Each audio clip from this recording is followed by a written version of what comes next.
Masakit tanggapin ang katotohanan mga kababayan na etong presidente na ating sinuportahan ay ngayon nasasabit sa kaliwat kanang issue ng kuraputan. What else do you expect? Alam naman siguro natin lahat na ang numero unong issue nitong mga Marcos mga kababayan ay etong pangungurakot. Kaya nga pagdating sa usapin ng ill-gotten wealth, ang unang-unang pumapasok sa utak ng mga Pilipino ay ang mga Marcos sa ito at sa kanilang muling pagbabalik sa pwesto. Salamat sa mga 32 million na nabudol. Ay ang unang-unang niyang ginawa mga kababayan ay red flag na. Kaya masasabi natin, sa simula pa lang may maitim na binabalak na. Dahil ang kanyang ginawa mga kababayan, pag-upo dyan sa pwesto bilang Pangulo, ay nagpalabas ng Executive Order number 1. Ito talaga ha, ang kanyang first Executive Order, EO number 1, ang pag-abolish sa Presidential Anti-Corruption Commission. Nagtataka kayo? O ngayon, alam niyo na kung bakit. Yan ang unang-unang niyang ginawa, ang i-abolish ang ahensyang lumalaban sa korupsyon. Ngayon, wala nang sisita sa kanila mga kababayan. Panoorin niyo po ha. Presidential Anti-Corruption Commission, PACC. Galing mismo ito ha, dito kay Greco Belheca mga kababayan, na former chairman ng PACC. Pinakauna po itong binuwag sa ilalim ng Marcos Jr. administration. That time, sir, na binuwag ang Pag-upo ni BBM, binuwag ang Anti-Corruption Yan ba Commission. malaking red flag sa inyo Hindi lang red flag, kundi red banner. sa laban ng gobyerno kontra korupsyon? EO 1. 01. Grabe, inuna. Number 1. Yan yung... Ang priority ko, sabi ni BBM mga kababayan, dito sa aking administrasyon ay unang-una, bubuwagin ko ang ahensyang lumalaban sa korupsyon. Pinalampas na natin yun mga kababayan, dahil bulag-bulagan pa tayo noon Pero ang sabi natin, bakit? Bakit? Ayaw ba niya na labanan ang korupsyon? Sa dami-dami ng gawing executive order mga kababayan, di ba?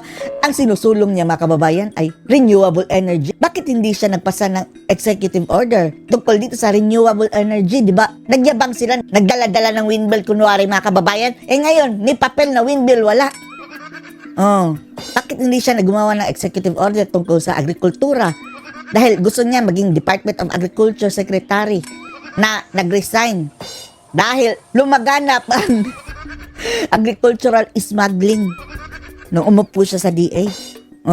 Hindi niya yan ginawa. Bagkos, ang ginawa niya mga kababayan is i-abolish ang Anti-Corruption Commission. Pinakaunang utos. Red flag! Kaya ganito katindi ang corruption ngayon. And I remember, it was also here when we received that news. I was here, I was being interviewed, and then that came up na Paano na yan? Wala nang sisita sa kanila.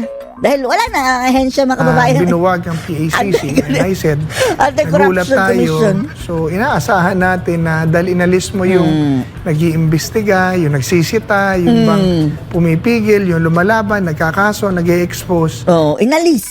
Kaya ngayon mga kababayan, makes sense.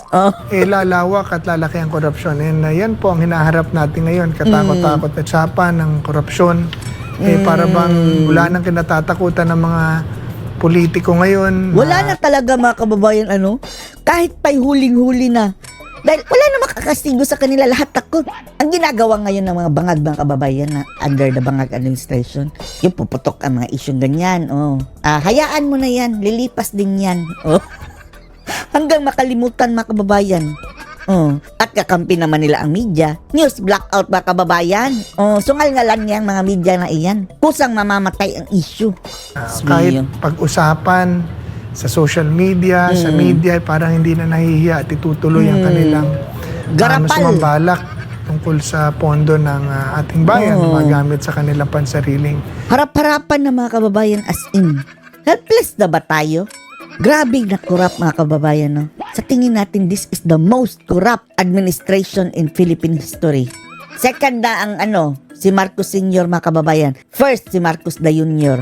Sa tingin natin kung tayo ang tatanungin. Kapakanan sa politika. Nabuhay Dahil nung si Sr. at least mayroon pang mga infrastruktura mga kababayan. Ngayon, wala.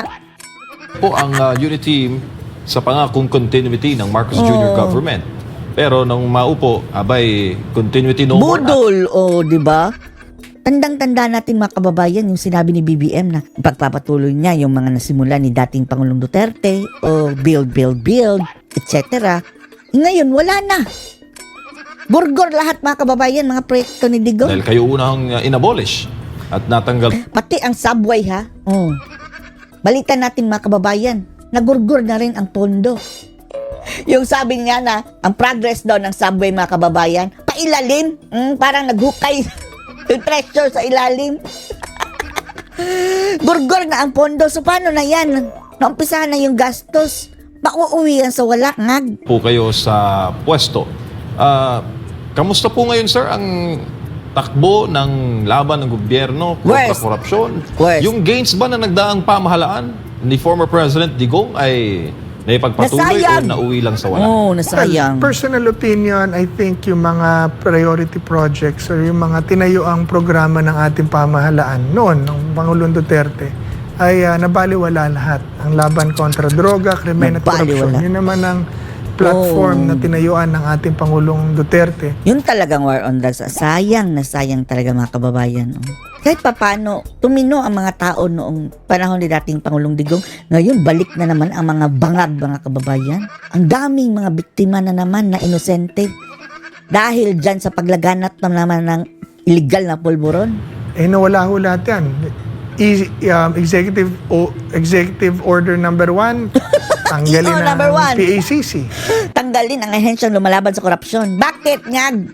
Bakit? Alam na natin kung bakit. Eto, nakasagutan ngayon. Tapos, nakita natin na tumaas ang crime rate. 2022, pag tinignan nyo po ang graphs. Pati ang PNP chief mga kababayan nagsabing hindi lahat ng gumagamit ng droga ay addict. Addict. Yan talaga ang kanyang pagkakasabi. Dahil yung iba daw mga kababayan nagpapataas lang ng energy para sa ekonomiya. Ang United Nations mismo, nag-spike po ang deaths because of heinous crimes. And Heinous ayon po sa crime. talaan, Nabalitaan nyo, yung may 84 years old na lola mga kababayan na bedridden pa ha. Ginalaw ng adik mga kababayan, ginamit ng adik tapos sinaksak. Kita nyo? Ang dami ng bangag ngayon mga kababayan. 90% of heinous crimes committed are drug-related. So kumalat po ang droga, hindi lamang po sa talaan, pero sa Tripping ating ng mga bangag. pahayagan, sa usap-usapan sa kalsada, sa nakikita po natin sa news, dumadami ang karumal-dumal na krimen at may naririnig. Tapos, sa survey mga kababayan, wow, ang ganda, ang safe na ng bansa mga kababayan. Kaya nga sinasabi natin, ang kakampi na lang nila yung mga survey firm at media. Ang aktual na sitwasyon ng bansa talaga, sukang-suka na sa Marcos administration. natin sa news ang issues ng korupsyon Niloloko lang tayo sa report sa media at sa survey. ay sumobra-sobra na po. So pag mataas ang droga, mataas ang korupsyon, mataas din ang krimen. Mataas ang droga, mataas ang krimen. Mataas ang korupsyon, mataas ang droga. So, kaya What do you expect? What do you expect? Ang issue nga sa presidente tungkol sa droga, hindi pa sinasagot mga kababayan. Dapat matagal na sana yan natuldukan kung nagpa-hair follicle drug test lang siya. Ayaw. Tayo nandito ngayon. Kaya po kami bumabalik. Kaya po ako naghain ng aking intensyon na bumalik sa pamahalaan. Anong tinatakbuhan nito?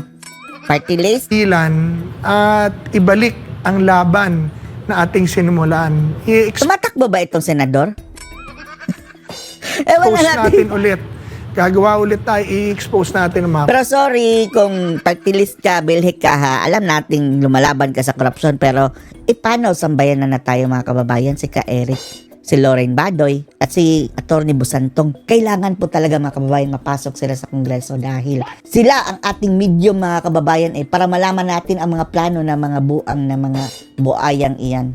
Tiwala tayo mga kababayan sa lahat ng mga kongresista na etong tatlo ang hindi mababayaran mga kababayan. Kahit pa siguro'y sungal-ngalan yan ng pera, ibibisto nila yan. Hindi nila tayo bibiguin mga kababayan. Ipanaw sambayanan. Kalimutan nyo na lang lahat. Ipanaw sambayanan na lang. Dahil ibubulgar nila sa atin mga kababayan mga kabalbalan dyan ang nagaganap ngayon. Sikretong-sikreto sila mga kababayan, yung mga congressman. Hindi sila nagsasalita ng dahil takot sila. Pero kung ito sila Lauren Badoy, ka-Eric at Atty. Busantong, hindi yan natatakot dahil hindi nila hawak sa leeg mga kababayan kagaya ng ibang congressman ngayon. Dahil ang mga ibang congressman ngayon, malamang nabigyan na yan. Tapos hindi na makapagsalita mga kababayan, kundi mabibisto na nakatanggap sila ng pera. Ito sila ka-Eric, hindi pa. Korap na opisyal, korap na pulis, mga opisyal at pulis at mga tao na involved sa droga, i-expose natin po ulit yan at gagawa natin Sana ng nga, mga batas na siguro sa Congress mga kababayan. punish or magpaparusa at magpapahirap sa kanila. Paano sambayan na lang kami? Kongreso lang po ito, Senado lang ang takbuhan ngayon. Pero when we start exposing again, bababa na naman po 'yan. Hindi man po natin mapigilan katulad ng pigil ng Pangulong Duterte nung una dahil siya ay pangulo. At least ba masiwalat nila. Yan lang ang importante. So ano masasabi niyo dito mga kababayan? Na simula pa lang mayroon ng maitim na balak itong si Bangag. Post your comments below.